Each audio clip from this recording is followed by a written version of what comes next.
दोस्तों, ईरान के supreme leader ayatollah Ali Khamenei के इंतकाल के बाद ये पहले से ही तय था, कुछ और बहुत बड़ा होने जा रहा है। न केवल मिडिल ईस्ट बल्कि पूरी दुनिया में इसको लेकर चर्चाएं थी और देखिए, बड़ा नहीं बहुत बड़ा हुआ है। दरअसल एक दो नहीं, अब 3 से 4 बड़ी खबरें दिखाने जा रहा हूं जो पिछले 2 घंटे में घटी है। पहला, 27 अमेरिकी एयर बेस और जो नेवल बेस है उस पर ताबड़तोड़ हमले ईरान की तरफ से किए गए। सैकड़ों अमेरिकी और इजरायली सैनिक मारे गए हैं। एक शिप पर भी बड़ा जबरदस्त हमला ईरान की तरफ से किया गया। तो इन सब के बीच खबर यह भी आई कि जिस तरह से इजराइल में लगातार हमले हो रहे हैं, क्या नेतन्याहू इजराइल छोड़कर भाग गए? क्योंकि उसकी पुख्ता जानकारी निकलकर सामने आई है, जो खास तौर पर नेतन्याहू के सरकार से जुड़ा हुआ एक प्लेन है, अचानक से जर्मनी के बर्लिन पहुंचा। यह कौन था इसमें सवार, क्यों पहुंचा, यह भी दिखाऊंगा। और पलटवार भी हुआ है, ईरान पर ताजा हमले हुए हैं। जी हां, सेकेंड वेव की स्ट्राइक अब दोबारा से की गई है। आज एक नहीं, दो नहीं, 5 बड़ी खबरें आपको दिखाने जा रहा हूं। नमस्कार, मैं हूं प्राज्वल गौतम और आप देख रहे हैं उल्टा चश्मा। जी, आयतुल्ला अली खामनेई साहब इंतकाल, कोई स्वाभाविक मौत तो है नहीं। इसके बाद गुस्सा पनप उठा है। पहले देखिए बड़ी खबर, IRGC announce attacks on 27 US bases in middle east. 27, जी हां, एक दो नहीं 27। और ये यूएस बेसेस जो अमेरिकी अड्डे हैं ना, ये सिर्फ आर्मी के अड्डे नहीं है, मिलिट्री बेस नहीं है, इसके अलावा नेवल बेस पर भी ताबड़तोड़, जिसमें से बहरीन का जिक्र है। ताजा हमलों ने अमेरिका को हल्कान तो किया, परेशान किया है। वही सैकड़ों अमेरिकी और इजरायली सैनिक इस हमले में मारे गए हैं, वो भी आपको दिखाऊंगा। लेकिन पहले इस खबर को देखिए। IRGC ने कह दिया है कि उसने छठी वेव की शुरुआत कर दी है। 27 यूएस बेसेस पर लगातार बमबारी, मिसाइल और ड्रोन से अटैक्स किया जा रहा है। ये तमाम जगह धुआं धुआं धुआं धुआं दिख रहा है। तो वहीं दूसरी तरफ खबर एक और निकलकर सामने आई।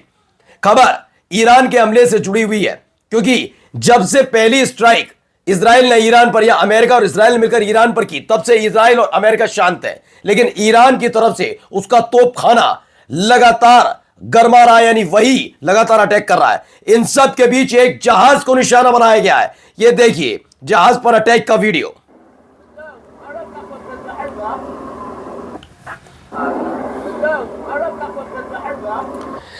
तो दावा है ईरान ने पलाऊ के झंडे वाले तेल टैंकर स्काई लाइट पर हमला कर दिया जब वह ओमान के तट के पास हॉर्मुज स्ट्रेट से गुजर रहा था। हमले में 4 नाविक घायल हुए हैं, पूरे क्रू को निकाल लिया गया है, ऐसा दावा किया जा रहा है। आपको मैं पहले यह बता दूं, जब से ईरान और इजराइल के बीच संघर्ष शुरू हुआ है, या इजराइल अमेरिका वर्सेस ईरान हुआ है, तब तनाव ज्यादा बढ़ा स्ट्रेट ऑफ हॉर्मुज में। लेकिन यह चरम पर तब पहुंचा जब खामनेई साहब की इंतकाल की खबर आई है। कई ऐसे शिप हैं, ऑयल टैंकर्स, जी हां, जो स्ट्रेट ऑफ हॉर्मुज में आने की हिम्मत नहीं कर पा रहे। वो एक संदेश, आदेश, जो भी मानिए, उसका इंतजार कर रहे हैं कि सब कुछ सामान्य हो तभी निकला जाए। और देखिए, एक जहाज ने, एक ऑयल टैंकर ने यह हिमाकत करने की कोशिश की, उस पर एक जबरदस्त हमला ईरान ने कर दिया। ईरान ने अपनी मंशा जाहिर कर दी है, स्ट्रेट ऑफ हॉर्मुज बैन कर दिया एक तरीके से। वहीं देखिए, सैकड़ों लगातार दावा था, ये हुआ वो हुआ। ईरान में देखो, छोटे बच्चों स्कूल पर हमला हुआ, आयतुल्ला साहब के परिवार पर हमला हुआ। ठीक है, अब देखिए पलटवार भी हुआ, और इस पलटवार में 24 घंटे में कितना भारी नुकसान है, पहले सुनिए क्या कह रहे हैं ये। Breaking news, estimated 32 American soldiers got murdered in Bahrain, 41 of them murdered in Qatar, and 63 of them murdered in United Arab Emirates. And also 37 Israeli soldiers got murdered in Israel. This war is going to turn around, and there's going to be a serious casualties for America. तो अब America के लोग, इसमें दावा है president of the truth solidarity movement के मुताबिक America और इजराइल को के कुल 173 सैनिक कल मारे गए एक दिन में। 24 घंटे भी नहीं बीते। देखो कि तकरीबन 12 साढ़े 12 बजे हमारे देश के हिसाब से खबर निकल कर आई थी कि इजराइल ने ईरान पर अटैक किया है। यह खबर जैसे ही निकल कर आई, बाद में पता लगा अमेरिका की 1 घंटे बाद पुष्टि हुई कि वो भी तैयार है कि हमारे ऊपर भी डाल दो। फिर जब ईरान ने 2 घंटे बाद, यानी 2 ढाई बजे करीब दोपहर में हमले करने शुरू किए तो धुआं धुआं कर दिया, और रात भर शाम से लेकर रात तक ये हमले होते रहे। आपके अपने चैनल ने एक एक धमाका, एक एक खबर दिखाई। बहरीन, कुवैत, यूएई, सऊदी अरब, कतर, हर जगह के हमले दिखाए। इजराइल तो था ही था। अब बताया गया है कुल मिलाकर 173 बहरीन जहां पर इनका खास तौर पर नेवल यानी कि नौसैनिक अड्डा है, वहां पर 32 अमेरिकी सैनिक मारे गए। कतर में 41 हलाक हुए, यूएई में 63 हलाक हुए, इजराइल में 37 अमेरिकी सैनिक और इजरायली सैनिक, कुल मिलाकर इजरायली और अमेरिकी सैनिक 173 मारे गए। आइए अगली खबर, ईरान पर है एक और बड़ा हमला कर दिया। कहां किया जरा देखिए, ये उठता हुआ धुआं आपको दिख रहा होगा, स्मोक। ये देखा गया और ये हमला बताया गया ईरान की तरफ से, एक बड़ा हमला किया गया है, जहां एक तरफ ज्यादातर अरब देशों में अब तक ईरान अपना ड्रोन, अपनी बैलिस्टिक मिसाइल, अपने जो भारी भरकम जैसे हाइपरसोनिक मिसाइल है उसका इस्तेमाल कर रहा है, तो वही दूसरी तरफ इराक पर भी हमला है। ईरान ने इराक में अमेरिकी बेस हाउसिंग पर हमला किया, अमेरिकी बेस हाउसिंग पर। रिपोर्ट्स के मुताबिक ईरानी मिसाइल और ड्रोन हमलों के दौरान इराक के अंतर्राष्ट्रीय हवाई अड्डे के पास स्थित एक अमेरिकी हाउसिंग बेस भी निशाने पर आ गया। इराक में प्रो ईरानी समूहों के बेस पर बमबारी से कम 2 लोगों की मौत हुई है। कहा जा रहा है कि यह वही इलाका हो सकता है जहां अमेरिकी सैन्य और वह परिवार आवास भी मौजूद थे। अब ईरान खुल्लम खुल्ला अमेरिका के वो नागरिक जो है सैनिक, लेकिन सैनिकों के परिवार को भी अब टारगेट करने पर आ गया क्लियर, क्योंकि उन्होंने देखा कि कैसे उनके यहाँ के मासूम बच्चों को निशाना बनाया गया, स्कूल पर अटैक किया गया, ये तमाम चीजें हैं। इन सब के बीच उसने भी अब अटैक करना शुरू कर दिया है। अगली खबर देखिए, ये वो खबर है, क्या लगातार हो रहे हमले, क्योंकि जिस तरह के हालात बने हुए हैं तेल अवीव में, हाइफा में, अभी बर्शेवा से खबर नहीं आई, लेकिन माना जा रहा है कि जल्द ही वहां तक आग फैल जाएगी। अभी ज्यादातर उत्तरी इजराइल जो है वहां पर टारगेट हो रहा है, या फिर सेंट्रल इजराइल पर अटैक हो रहा है। इन सब के बीच घबराए हुए हैं नेतन्याहू।